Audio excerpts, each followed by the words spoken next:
Today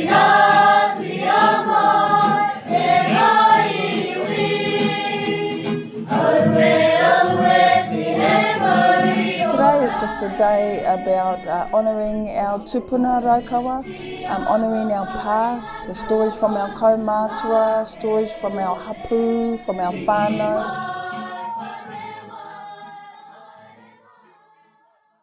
Hea te kaupa mō te rā? Te whakaatu rana o ngā tāna o Raukawa.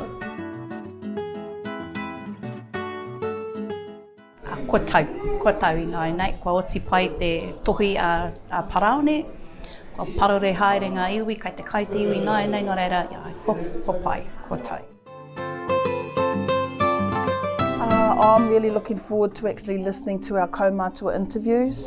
There was hours and hours of interviews made from our Raukawa native speaking uri. So I'm really looking forward to listening to some of those kōrero.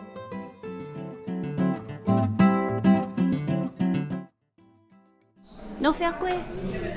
Ngā te heu. Te, no whia koe? Me Raukawa. Me Raukawa hoki? Raukawa. Ka pai. Te hoki ngā mahara, ki o tātou kaumātua koea kōrero, te whakarongo ki a rātou i tēnei rā. Koe nā te painga ka rāke anō ngā whakaaro ki a rātou, te aroha ki a rātou, me ngā kurahuna i roto i wa rātou kōrero. Mai hara mai. He nui ngā kurahuna. Kai konei, ngā taonga mā koutou, mā tātou, hei whakanui ana i a koe me tō tuakiritanga. Nō reira, nau mai hara mai. It's a really good platform also for those who are looking for resources that they can use, and that they'll be able to find those sorts of things here, or at least understand the mahi that we're doing towards getting to that point.